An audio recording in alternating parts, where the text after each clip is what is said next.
मेरे digital classes में आप लोग का बहुत बहुत फिर से नए सेशन में स्वागत करता हूं। तो हम हॉस्टन वार्डन के लिए, ठीक है जी, हॉस्टन वार्डन के लिए जो है अलग से सेशन चलाया जा रहा था, जिसमें से लगभग 11 पार्ट अपलोड कर चुका हूं, जिसमें 190 क्वेश्चन, ठीक है, मोस्ट इंपॉर्टेंट सिलेक्टेड जो है 190 क्वेश्चन कवर करा दिया था। ठीक है जी, हम आज 200 से ऊपर क्वेश्चन चल देंगे। ये जो सेशन है लगभग 500 MCQ क्वेश्चन यहाँ पे कवर कराने वाले हैं। ठीक है जी, तो जो स्टूडेंट यहाँ से जो है सेशन ले रहे होंगे तो आपसे रिक्वेस्ट है पूरा शुरू से लेकर लास्ट तक बने रहिएगा। कहाँ जहाँ से भी पढ़िए आप जो है शुरू से लेकर लास्ट तक बने रहेंगे, तभी आप कहीं कहीं भी प्लेटफॉर्म में पढ़िए, आप शुरू से लेकर लास्ट तक बने रहेंगे तभी कुछ सीख के जाएंगे। आधा अधूरा पढ़ के जाएंगे तो इसमें आपका ही नुकसान है, किसी टीचर का नहीं होगा। ठीक है जी, तो इसको याद रखिएगा, जहाँ भी पढ़िए पूरा कंप्लीट पढ़ के आइएगा। तो चलिए स्टार्ट करते हैं सेशन के लिए। कौन कौन से एग्जाम के लिए हॉस्टन वार्डन, जहाँ पे आप सभी को पता है 30 नंबर से क्वेश्चन आना है। ठीक है जी, हम पूरा टारगेट है कि पूरा 30 में 30 नंबर लाएंगे। ठीक है जी, साथ ही साथ जो है बैंक वगैरह का आप तैयारी कर रहे हैं, सीजीएल वगैरह आप तैयारी, कंप्यूटर को जो सिलेबस वगैरह दिया है, पटवारी वगैरह, उन सभी एग्जाम के लिए, सभी प्रतियोगिता परीक्षा के लिए इंपॉर्टेंट है। ठीक है जी, तो चलिए सेशन को स्टार्ट करते हैं। तो 190 क्वेश्चन देखे थे कि जो है बूट के लिए या बूटिंग के लिए सक्षम होने के लिए कंप्यूटर में खाली स्थान अवश्य होना चाहिए, उसमें होना चाहिए आपका जो है ऑपरेटिंग सिस्टम। याद रखिए, तो बूट के लिए सक्षम होने के लिए कंप्यूटर में क्या आवश्यक है, तो ऑपरेटिंग सिस्टम होना जो है आवश्यक है। तो इसका जो है थर्ड ऑप्शन यहाँ पे करेक्ट आंसर हो जाए। चलिए अब हम यहाँ से आगे से बढ़ेंगे।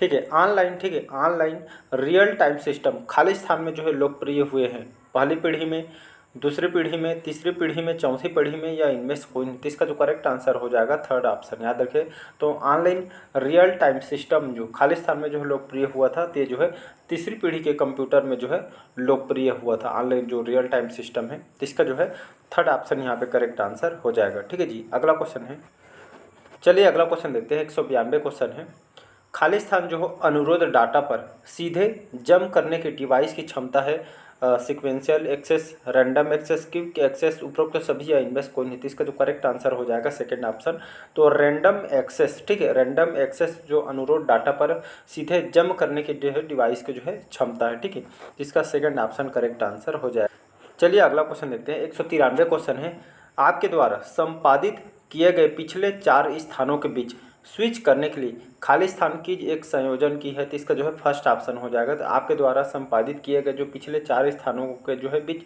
स्विच करने के लिए जो है यहाँ पे LT प्लस CTRL और प्लस Z जो है, ये जो है एक तरह जो है ये जो है आपके द्वारा संपादित किए पिछले 4 स्थानों के बीच स्विच करने के लिए जो है ये शॉर्टकट की का संयोजन है। ठीक है, तो इसका जो है फर्स्ट ऑप्शन यहाँ पे करेक्ट आंसर हो जाएगा। अगला क्वेश्चन है 194 है, 194, सेव एस। ठीक है, यहाँ पे ऐसे बोला जा रहा है। ठीक है, सेव एस जो वाक्य प्रदर्शित करने के लिए खाली स्थान जो है यहाँ पे जो है फंक्शन की है F5, F6, F9 या F12 या इनमें से कोई नहीं। तो इसका जो करेक्ट आंसर हो जाएगा F12, यहाँ पे करेक्ट आंसर हो जाएगा, यहाँ पे F12 हो जाएगा। ठीक है, तो सेव एज जो वाक्स प्रदर्शित करने के लिए F12 जो है फंक्शन की है। ठीक है जी, तो सेव एक्स जो वाक्स जो प्रदर्शित करने के लिए हम शॉर्टकट की F12 का उपयोग करेंगे। ठीक है, तो इसका चौथा ऑप्शन F12 इसका जो है करेक्ट आंसर हो। तो आप सभी को पता है F12 F1 से लेकर F12 जो है मुख्य फंक्शन है, इसके अलग अलग वर्क होते हैं जिसको आपको याद रखना है। ठीक है जी, अगला क्वेश्चन चलिए देखते हैं। डिस्क पर डेटा एक्सेस करना या टेप पर डाटा एक्सेस करने की तुलना में काफ़ी खाली स्थान है। तो इसका जो है धीमा करेक्ट आंसर हो जाएगा। तो डिस्क पर डेटा एक्सेस करना टेप पर डाटा एक्सेस करने की तुलना में जो काफ़ी यहाँ पे जो है धीमा है। तो इसका फर्स्ट ऑप्शन यहाँ पे करेक्ट आंसर हो जाएगा। 196 से है, 196 क्वेश्चन है, निम्नलिखित में से किसे आधुनिक कंप्यूटिंग का जनक कहा जाता है। तो चार्ल्स बेबेज। याद रखें, चार्ल्स बेबेज से मान के चलिए 1 से 2 क्वेश्चन यहाँ पे जो है पूछा ही जाएगा। ठीक है, तो कहीं से भी क्वेश्चन आपसे पूछे कंप्यूटर के पितामह कौन है, इसके आवाज़ आकर मतलब कहीं भी घुमा के आपसे क्वेश्चन पूछ सकता है। ठीक है, तो आधुनिक कंप्यूटिंग के जनक किसको कहा जाता है, तो चार्ल्स बेबेज को कहा जाता है। ठीक है जी, तो इसका जो है फर्स्ट ऑप्शन करेक्ट आंसर हो जाएगा। चलिए अगला क्वेश्चन देखते हैं। 197 क्वेश्चन है, सुपर स्क्रिप्ट सब स्क्रिप्ट आउटलाइन एम्बॉक्स एंग्रेव को खाली स्थान के रूप में जाना जाता है। तो इसको जो है फॉन्ट इफेक्ट्स याद रखिए जो है, तो सुपर स्क्रिप्ट सब स्क्रिप्ट आउटलाइन एम्बॉक्स एंग्रेव को जो है फॉन्ट इफेक्ट के नाम के रूप में इनको जो है जाना जाता है। तो यहाँ पे जो है फॉन्ट इफेक्ट, इसका जो है सेकंड ऑप्शन यहाँ पे करेक्ट आंसर हो जाएगा। 198 क्वेश्चन है, 198 क्वेश्चन है।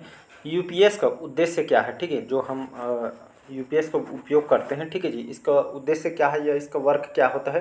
तो स्टोरेज के लिए यूज करते हैं, या कंप्यूटर की गति की बढ़ाने के लिए उपयोग करते हैं, या बैकअप पावर प्रदान करने के लिए। तो इसका जो है करेक्ट आंसर हो जाएगा। कई बार एग्जाम में क्वेश्चन पूछा है, याद रखिएगा। तो यूपीएस का उद्देश्य क्या है, तो बैकअप पावर प्रदान करना, ठीक है, जैसे लाइट वगैरह गोल हो जाते हैं तो हम यूपीएस का जो है प्रयोग करते हैं, ठीक है, बैकअप के रूप में, ठीक है जी। तो जो है यूपीएस का उद्देश्य क्या है, तो बैकअप पावर प्रदान करने के लिए इसका जो है हम उपयोग करते हैं। चलिए अगला क्वेश्चन है, 199 क्वेश्चन है, 199 क्वेश्चन है। डॉक्यूमेंट को खाली स्थान में परिवर्तित कर वेब पर प्रकाशित किया जा सकता है। इसका जो करेक्ट आंसर हो जाएगा HTML, ठीक है जी। HTML का फुल फॉर्म आपको जो है कमेंट बॉक्स में कमेंट करके बताइए। इसका फुल फॉर्म मैं कई बार बताया हूँ, जो स्टूडेंट पढ़ते होंगे यहाँ से उसको रट गए होगा, ठीक है जी। तो डॉक्यूमेंट को HTML में परिवर्तित कर वेब पर ठीक है, वेब पर जो है प्रकाशित किया जा सकता है। तो HTML इसका करेक्ट आंसर हो जाएगा। इसका फुल फॉर्म कमेंट बॉक्स में कमेंट करके आपको बताना है। अगला क्वेश्चन चलिए देखते हैं। लगभग आप देख सकते हैं 200 क्वेश्चन कंप्लीट हो गया है। इसी तरह से बढ़िया बने रहिएगा, पूरा 500 कंप्लीट MCQ लगाएंगे। इससे क्या फ़ायदा होगा, तो इससे ये फ़ायदा होगा, आप जितना ज़्यादा क्वेश्चन लगाएंगे उतना ज़्यादा आपका स्कोरिंग नंबर होगा, ठीक है जी। मतलब जितना ज़्यादा आप MCQ लगाएंगे, क्वेश्चन अटेंड करेंगे, उतना ज़्यादा आप जो है स्कोर कर पाएंगे, ठीक है। 30 नंबर हम पूरा टारगेट चल रहे हैं, 30 में हमको 30 नंबर लाना है, ठीक। क्वालिफाई करने के लिए तो 15 चाहिए, लेकिन आप जितना ज़्यादा क्वेश्चन कवर करेंगे उतना ज़्यादा आपके लिए बेनिफिट है। बाकी आप समझदार हैं। तो चलिए 200 क्वेश्चन देखते हैं।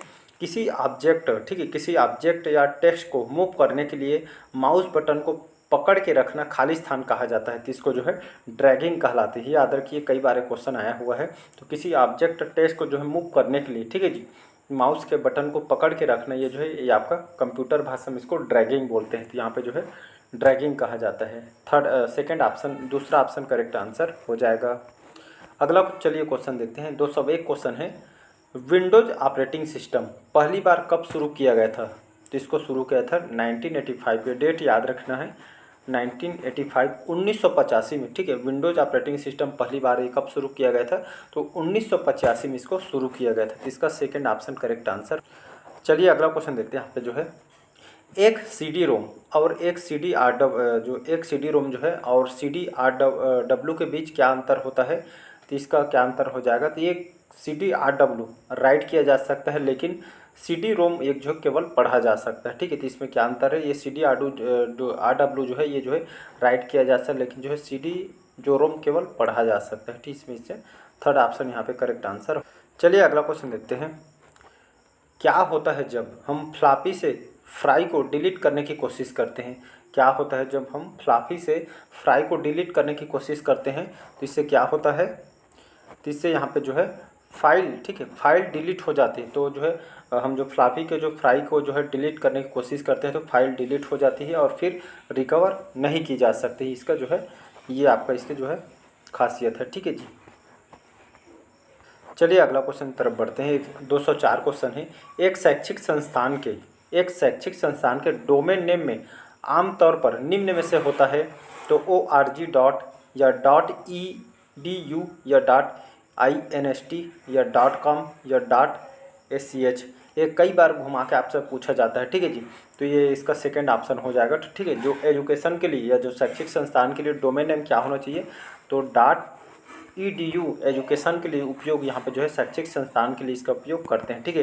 तो बड़े बड़े जो संगठन होता है इसके लिए जो है org ऑर्गेनाइजेशन का उपयोग किया जाता है, ठीक है। दोनों कई बार क्वेश्चन आपसे पूछा गया है, ठीक है जी। तो .com का उपयोग जो है हम जो है व्यवसाय के क्षेत्र में उपयोग करते हैं, ठीक है जी। तो तीनों को आपको याद रखना है, कई बार क्वेश्चन आपसे पूछे गए हैं। डबल स्टार लगा रहा हूँ, ठीक है। इसमें जितने भी कंटेंट क्वेश्चन तैयार किए गए सभी आपके इंपॉर्टेंट और सिलेक्टेड क्वेश्चन है, ठीक है जी। मान के चलिए आप पूरा अच्छा कवर कर लेते हैं, आप पूरे मुँह से पूरे नंबर कवर कर सकते। चलिए अगला क्वेश्चन देखते हैं। पोस्ट का पूर्ण रूप क्या है, या जो पोस्ट होता है इसका फुल फॉर्म क्या होता है। पोस्ट कई बार आप पढ़े होंगे, देखे होंगे, करते भी होंगे। तो उसका फुल फॉर्म होता है पावर ऑन सेल्फ टेस्ट। याद रखें, पावर, P से पावर, O से ऑन, S से सेल्फ और T से टेस्ट। तो पावर ऑन सेल्फ टेस्ट इसका जो है फर्स्ट ऑप्शन करेक्ट आंसर। अगला क्वेश्चन चलिए देखते हैं। 206 क्वेश्चन है, निम्न में से कौन से कंप्यूटर को ग्राफिकल इमेज और पिक्चर का इनपुट प्रदान कर सकता है? प्लॉटर, स्कैनर, माउस, प्रिंटर या कीबोर्ड। ठीक है, तो कौन सा जो एक कंप्यूटर को ग्राफिकल इमेज और पिक्चर का इनपुट प्रदान कर सकता है? तो आपको जो स्कैनर होता है, स्कैनर जो कंप्यूटर को जो है कंप्यूटर में ग्राफिकल इमेज और पिक्चर का इनपुट प्रदान कर सकता है, तो स्कैनर इसका जो है करेक्ट आंसर हो जाए। चलिए नेक्स्ट क्वेश्चन है, 207 क्वेश्चन है, कीबोर्ड निम्नलिखित श्रेणियों में से किसके तहत आएगा? प्रिंटिंग डिवाइस में, आउटपुट डिवाइस में, पॉइंटिंग डिवाइस में, स्टोरेज डिवाइस में या इनपुट डिवाइस में? तो कीबोर्ड जो है कौन से श्रेणी के अंतर्गत आती है? तो कीबोर्ड जो है कई बार बताए हैं, कीबोर्ड आपका जो है इनपुट डिवाइस है। ठीक है जी, तो इनपुट डिवाइस, आउटपुट डिवाइस, इसको रट के बैठ जाइएगा। ठीक है, इनपुट डिवाइस, आउटपुट डिवाइस, 1 से 2 क्वेश्चन यहाँ से कन्फर्म है। ठीक है, तो कीबोर्ड आपका इनपुट डिवाइस है, न कि आउटपुट डिवाइस। ठीक है, अगला क्वेश्चन देखते हैं। चलिए 208 क्वेश्चन है, वर्ड में आप एक पेज ब्रेक फोर्स कर सकते हैं। तो ये जो है अपने कर्सर उचित स्थान पर रख कर कंट्रोल प्लस इंटर दबाने के द्वारा, ये जो है इसका सेकंड ऑप्शन करेक्ट आंसर है। वर्ड पे जो है एक ब्रेक जो फोर्स कर सकते हैं, तो अपने कर्सर के उचित स्थान पर रख कर जो है कंट्रोल प्लस इंटर दबाने के द्वारा ये ब्रेक फोर्स कर सकते हैं। इसका सेकंड ऑप्शन करेक्ट आंसर हो। चलिए अगला क्वेश्चन है, 209 क्वेश्चन है, LSTS जो लार्ज इंटीग्रेशन का प्रयोग किसमें किया जाता है? पहली पीढ़ी में, दूसरी पीढ़ी में, तीसरी पीढ़ी, चौथी पीढ़ी या इनमें से कोई नहीं? तो इसका जो करेक्ट आंसर हो जाएगा, तो लार्ज जो इंटीग्रेशन का प्रयोग किसमें किया जाता है? तो ये जो है चौथी पीढ़ी में इसका प्रयोग करते हैं। ठीक है जी, इसका चौथा ऑप्शन करेक्ट आंसर हो जाएगा। अगला क्वेश्चन चलिए देखते हैं यहाँ पे, 210 क्वेश्चन है, एक एप्लीकेशन प्रोग्राम का उद्देश्य है। ठीक, एक एप्लीकेशन प्रोग्राम का क्या उद्देश्य है जी? तो विशिष्ट यूजर आवश्यकता को पूरा करना इनका मेन उद्देश्य है। ठीक है, तो एक एप्लीकेशन प्रोग्राम का क्या उद्देश्य है? तो विशिष्ट यूजर आवश्यकता को पूरा करना इनका मेन उद्देश्य है। ठीक है जी, तो 210 कंप्लीट क्वेश्चन हो गए। बढ़ते हैं अगला क्वेश्चन तरफ। अगला क्वेश्चन चलिए देखते हैं, हाइपर टेक्स्ट एक खाली स्थान है। ठीक है, तो हाइपर टेक्स्ट क्या चीज़ है? तो ये जो है विभिन्न दस्तावेजों के बीच, याद रखिए, जो विभिन्न अलग अलग जो डॉक्यूमेंट के बीच जो है एसोसिएशन के जो है द्वारा शाब्दिक सूचना प्रबंध की एक प्रणाली है। ठीक है जी, तो इसका जो है चौथा ऑप्शन करेक्ट आंसर हो जाएगा। तो हाइपर टेक्स्ट क्या चीज़ है? तो विभिन्न दस्तावेजों के बीच एसोसिएशन के द्वारा शाब्दिक सूचना प्रबंधन की जो है एक सामग्री है। तो चौथा इसका जो है करेक्ट आंसर। चलिए अब बढ़ते हैं अगला क्वेश्चन, 212 क्वेश्चन है, विंडो रन कराने के लिए। ठीक है जी, जो विंडो को काम कराने के लिए, उस पर जो है प्रोसेस करने के लिए, विंडो रन कराने के लिए जो है आवश्यक न्यूनतम डिस्क स्पेस है। तो इसका जो न्यूनतम कितना MB? 8 MB। ठीक है जी, मेगाबाइट बोलते हैं MB को। ठीक है जी, तो विंडो रन कराने के लिए आवश्यक न्यूनतम जो डिस्क स्पेस कितना होना चाहिए? 8 MB का जो स्पेस होना चाहिए। तो इसका फर्स्ट ऑप्शन करेक्ट आंसर हो जाएगा। 213 क्वेश्चन है, निम्नलिखित में से कौन सा जो प्रिंटर एक ग्रिड से कैरेक्टर जनरेट कर सकता है? इंकजेट, लेजर, डेजिविल या डॉट मैट्रिक्स या इनमें से कोई नहीं? तो इसका जो करेक्ट आंसर हो जाएगा डॉट मैट्रिक्स, याद रखिएगा। तो कौन सा प्रिंटर एक ग्रिड से कैरेक्टर जनरेट कर सकता है? तो डॉट मैट्रिक्स यहाँ पे जो है कर सकता है। तो इसका चौथा ऑप्शन करेक्ट आंसर हो जाएगा। चलिए अगला क्वेश्चन है, 214 क्वेश्चन है। ठीक है जी, एक्यूमुलेटर। ठीक है, एक्यूमुलेटर यह एक क्या चीज़ है? तो एक्यूमुलेटर है एक जो है आपका रजिस्टर है। ठीक है जी, तो एक्यूमुलेटर जो है एक रजिस्टर है। तो इसका जो है चौथा ऑप्शन करेक्ट आंसर। चलिए आज का लास्ट क्वेश्चन देखते हैं, 215, खाली स्थान फंक्शन की वर्तमान विंडो को रिफ्रेश करती है। F5, F6, F7, F8 या इनमें से कोई नहीं? F8 के बाद इनमें से कोई नहीं। तो यहाँ पे वही बोला जा रहा है कि जो कौन सा जो फंक्शन है, मैं बताया जो है F1 से लेकर F12, ये जो है मुख्य फंक्शन कहलाती है। ठीक है, इसके अलग अलग जो है मतलब होते हैं। ठीक है जी, इनसे क्वेश्चन आपसे पूछा ही जाएगा। ठीक है, तो खाली स्थान फंक्शन के जो वर्तमान विंडो को रिफ्रेश करने के लिए, ठीक है, तो रिफ्रेश करने के लिए जो है कौन से उपयोग करते हैं? तो इसका जो करेक्ट आंसर हो जाएगा F5। याद रखिए, आपको पता होगा, ये जो है आप उपयोग करते हैं तो आपको पता होगा। तो F5 जो है फंक्शन की वर्तमान विंडो को रिफ्रेश करती है। ठीक है जी, तो F5 का जो है इस जो है शॉर्टकट की जो हम प्रयोग करते हैं। ठीक है जी, F5 तो याद रखिएगा। तो चलिए आज के सेशन में यहीं तक रखते हैं। कैसा लगा सेशन कमेंट करके ज़रूर बताइएगा। पहले बार आए हैं तो चैनल को सब्सक्राइब करके रख लीजिएगा ताकि नोटिफिकेशन जो है आप तक पहुंच पाए। ठीक है जी। और सभी से आपसे रिक्वेस्ट है, आपका एग्ज़ाम कैलेंडर जारी हो चुकी है, जो भी अन्य जो सब्जेक्ट है उस पे बढ़िया काम करते रहिए, ठीक है। लूसेंट जीके के लिए मैं बता दिया हूँ, जीके के जैसे मैं कवर नहीं कराता हूँ। मान के चलिए छत्तीसगढ़ के जो मैं कंप्लीट करा दिया हूँ, पंचायती राज बस बचा है, 1-2 दिन में इसका स्टार्ट कर दूंगा। बाकी जो है सभी कवर करा दिया गया है सिलेबस, ठीक है। ये एक कंप्यूटर भी लगभग कंप्लीट हो जाएगा, 500 क्वेश्चन, ठीक है। इसको मैं पूरा कवर करा दूंगा, ठीक है। बाकी जो है लूसेंट पढ़ते रहिएगा, जितना हो सके आप रिवाइज़ कीजिए, जितना ज़्यादा आप रिवाइज़ करेंगे उतना ज़्यादा आपके लिए बेटर होगा, ठीक है जी। तो कम से कम वीकली कम से कम रिवाइज़ करना है, ठीक है जी। बाकी आप समझदार हैं। तो चलिए आज के सेशन हम यहीं तक रखते हैं। लाइक शेयर सब्सक्राइब कीजिएगा। Thank you.